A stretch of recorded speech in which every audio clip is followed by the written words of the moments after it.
Number 1 disqualification, number 2 ban, number 3 जिसने 9 मई के case में बंदगी अंजाम तक पहुंचाना, नंबर 4 जो भगौड़े छुपे हुए केपीके के अंदर वो हिंदुस्तान का एरिया नहीं पाकिस्तान का एरिया है, नंबर 5 जो हिंदुस्तान से कनेक्टेड है, जो टेररिज्म का काम कर रहे हैं, जिन्होंने टेररिस्ट माइंडसेट के साथ अपायर किया और अवानों में बैठे हैं वो, और -1।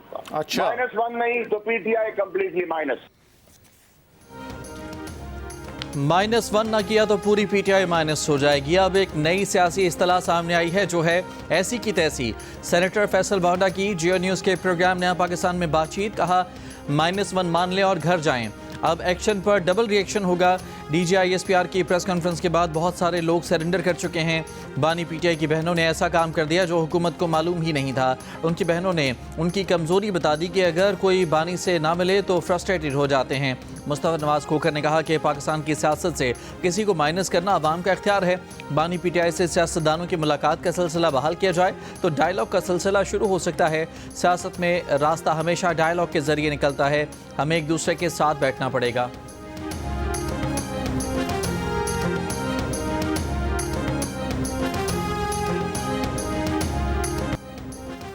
पीटीआई वफाकी हुकूमत के निशाने पर दुश्मन का आलाकार करार दे दिया।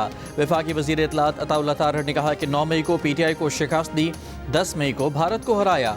बानी पीटीआई चाहते थे मुल्क दिवालिया हो जाए। 190 बिलियन पाउंड का डाका मारने की वजह से बानी पीटीआई जेल में हैं। मुल्क की मैशत बेहतर होने में फील्ड मार्शल आसिम मुनीर का बड़ा किरदार है। चीफ ऑफ डिफेंस फोर्सेस का खौफ दुश्मन पर तारी है। वफाकी वज़ीर एहसन इकबाल ने कहा कि पीटीआई को फैसला करना होगा कि वो रियासत के साथ है या फिर मुतनाज़ क़यादत के साथ। मौजूदा हालात में पाकिस्तान इंतशार का मुतहम्मिल नहीं हो सकता। वफाकी वज़ीर हनीफ अब्बासी बोले, बानी पीटीआई का ट्वीट देख लें किसके खिलाफ है। वो एक इदारे के खिलाफ बयानियाँ बना रहे हैं, उनसे जेल बर्दाश्त नहीं हो रही। अफवाज पाकिस्तान के खिलाफ मज़मूम मुहिम किसी भी पाकिस्तानी के लिए नाकाबिले बर्दाश्त है।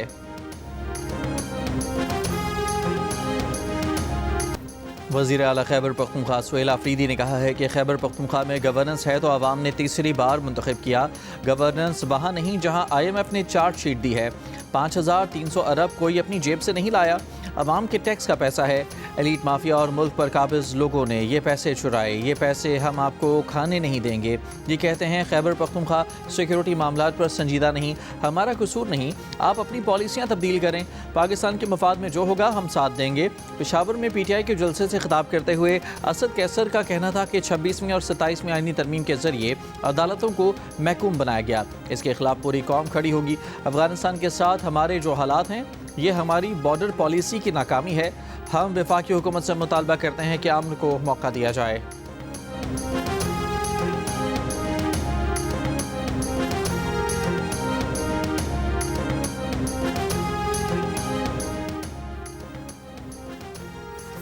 MQM पाकिस्तान के चेयरमैन खालिद मकबूल सिद्दीकी का कहना है कि पाकिस्तान किसी सियासी अदम इस्तेहकाम का मुतहम्मिल नहीं हो सकता।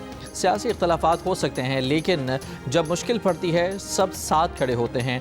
हम इस साल हिंदुस्तान को शिकस्त दे चुके, अब इसकी प्रॉक्सी को भी शिकस्त देंगे। हुकूमत से तवक्को है कि पाकिस्तान के खिलाफ चलाई जाने वाली मुहिम को एहतियात से देखे। मुस्तफ़ा कमाल ने कहा कि पीटीआई और उसके सरबराह कौमी फ़ौज और उसकी लीडरशिप को पूरी दुनिया में बदनाम कर रहे हैं।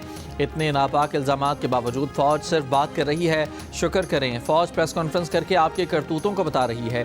अगर फ़ौजी जर्नल उनकी मर्जी और मंशा से काम करें तो ठीक वरना गलत हैं। फारूक सत्तार बोले, तहरीक इंसाफ का बयानिया कौमी सलामती के खिलाफ है। DGISPR ठीक कह रहे हैं, बानी तहरीक इंसाफ जहनी मरीज़ हैं।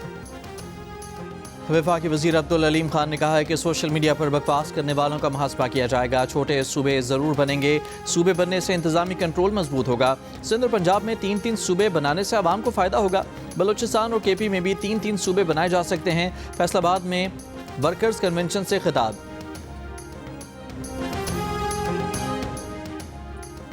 सिक्योरिटी फोर्सेस का बलूचिस्तान के ज़िला क़लात में ऑपरेशन, शदीद फायरिंग के तबादले में 12 दहशतगर्द हलाक। ISPR के मुताबिक 6 दिसंबर को भारतीय हिमायत याफ्ता दहशतगर्दों की मौजूदगी की इत्तला पर ऑपरेशन किया गया। फोर्सेस ने दहशतगर्दों के ठिकाने को मौसर अंदाज में निशाना बनाया।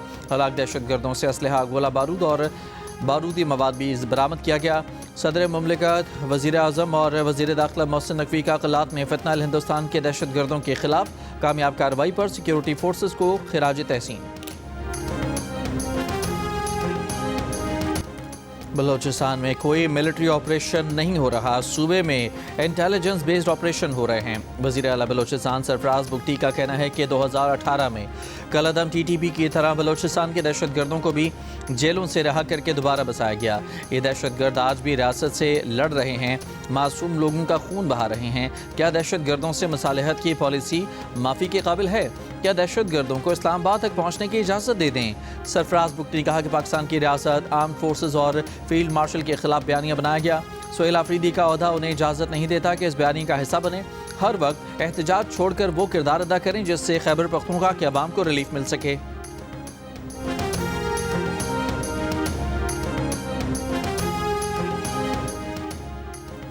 पाकिस्तान ने भारतीय वज़ीर ख़ारजा का इश्तिआल अंगेज़ बयान मुस्तरद कर दिया। तर्जुमान दफ्तर ख़ारजा ताहिर इंदराबी ने कहा कि भारतीय क़यादत को पाकिस्तान की मुसल्लह अफ़वाज पर बेबुनियाद तबसरे के बजाय फाशिस्ट और इंतहा पसंदाना हिंदुत्व नज़रिए की तहकीकात करनी चाहिए।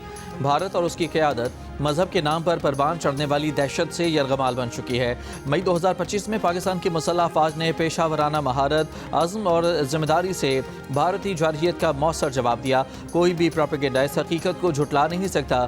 भारत पाकिस्तान में अपनी रियासती सरपरस्ती में होने वाली दहशतगर्दी से तवज्जो हटाना चाहता है।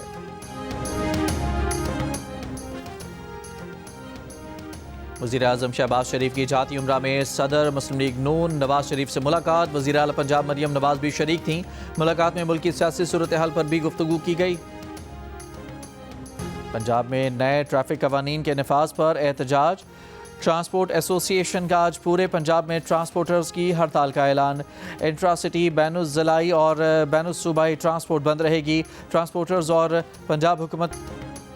फ़लस्तीनी मज़ामती तंजीम हमास ने कहा है कि इसराइल कब्ज़ा ख़त्म करे तो वो अपने हथियार फ़लस्तीनी अथॉरिटी के सपोर्ट करने के लिए तैयार हैं। तुर्क मीडिया के मुताबिक सरबराह हमास खलीलुल हया ने कहा है कि हम अक़वाम मुत्तहिदा की अफ़वाज की तैनाती कबूल करते हैं जो एक अलहदगी फ़ोर्स के तौर पर सरहदों की निगरानी करे और गज़ा में जंग बंदी की पासदारी को यकीनी बनाए। खलीलुल हया के दफ्तर ने वाज़ेह किया कि वो एक मुकम्मल, खुद मुख्तार और आज़ाद फ़लस्तीनी रियासत का हवाला दे रहे थे।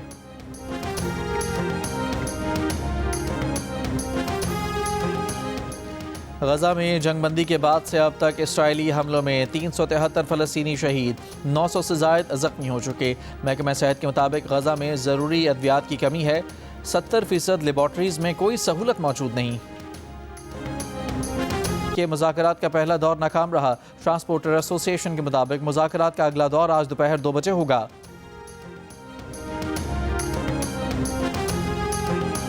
कराची की भैंस कॉलोनी में फायरिंग से एक शख्स जाम बहक शख्स की शनाख्त अब्दुल लतीफ़ के नाम से हुई।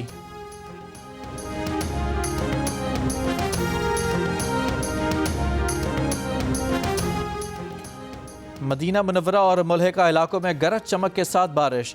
मस्जिद नबवी में गुंबद खज़रा पर रूह परवर मनाजर। ज़ाहिरीन ने खुदा का शुक्र अदा किया। बारिश के बाद सर्दी में इजाफा।